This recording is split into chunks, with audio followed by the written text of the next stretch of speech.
Welcome back, ladies and gentlemen, to our interview series, One Hero, One Burning Question. I'm absolutely delighted to be joined today by Simon Emeny, who is from LRQA. Thank you for joining me today, Simon. Now, Simon, you're attending ELUK 2025 this October, and you'll be speaking and giving your expert insights on our nuclear panel, Panel 5. So thank you very much for that, and I know you're bringing a colleague or two down as well. But today, Simon, it is all about your burning question. So here we go. Simon, with your technical experience in mechanical engineering and nuclear assurance, how do you see small modular reactors reshaping the UK's nuclear landscape, particularly in terms of public trust, regulatory assurance, and their integration into a modern decentralised energy system? Can you please take us away on that one? Hi, Andy, and thank you for inviting me. Yes, I'm looking forward to ELUK this year. Last year was an excellent event, and I'm really looking forward to more this year. So SMRs, what are SMRs? Well, really what SMRs are a nuclear-powered small power station. What we have on our grid at the moment are a series of small and larger power stations, and some nuclear, but majority are CCGT or biomass or other forms of fossil fuel. So what they provide the grid with is stability. When we move to renewables need some form of smoothing, whether it's battery storage, whether it's some other kind of machine or wheel to inertia wheel to hold the power and give us that smoothing effect, whereas SMRs come with that smoothing effect built in the way that they generate the power. I'd like to see us put SMRs where all of our current CCGTs are. Sorry if you live next door, but you know, it's safe technology, and it is technology that brings jobs. So if we look at the way in which our current market is, the UK has got a very good manufacturer and designer of small modular reactors who are being successful. They've won the Great British Nuclear event, competition. They've got orders from the Czech Republic, and they've been down selected in Sweden and other countries to provide the Rolls-Royce SMR technology. I've looked at that.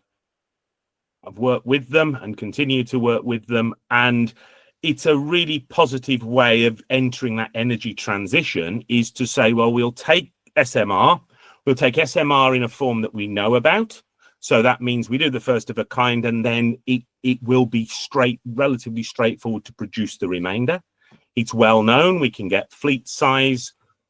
Hopefully we'll be manufacturing this thing in the UK, which helps to get jobs. It helps us with the competence of our workforce. It helps us with collaboration with other countries and across industry.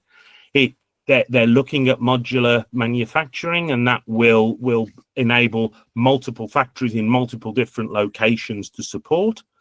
When you also look at SMRs from the point of view of how do you raise the capital to make the project, well, with gigawatt scale, the numbers are a lot bigger, and therefore the financial risk if it goes wrong is a lot greater. With SMRs, okay, the first one, as with all firsts of a kind, will be a challenge, but after that, it's going to be a much more manageable size of capital. When we get different types of users, so if we've got data centers or hard to abate industries looking for power sources such as SMRs, it's a scalable, understandable financial element. It's technology that we'll all understand, and it'll move forward in a way that we can have some good jobs, we can have some long-term stability, and then we're in this energy transition, because the energy transition is not about just moving to wind or solar.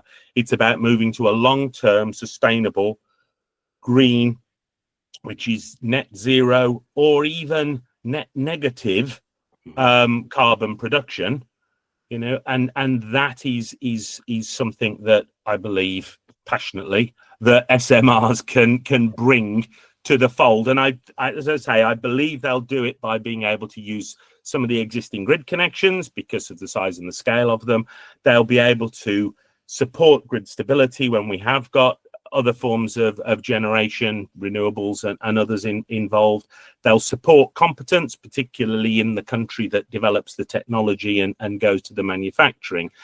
And the final thing, you asked about public confidence. Well, in order for us to be confident, we need consistency, and we need to see that our needs and our views are being considered. And that, if we were to take a management system standard such as ISO 9001 or 19443, which is the specific nuclear one, then what we'd be looking at there is interested parties and making sure we understand their views and we input them in.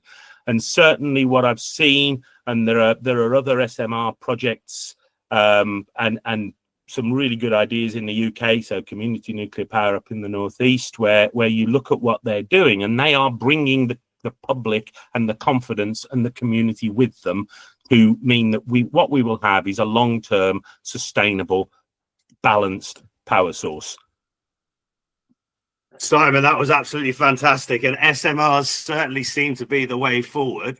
But we do want our audience to come down and learn more from you at ELUK 2025. But for today, Simon, thank you very much for taking part in our One Hero, One Burning Question interview series. And I look forward to hearing more in October. Thank you very much. Thanks, Andy.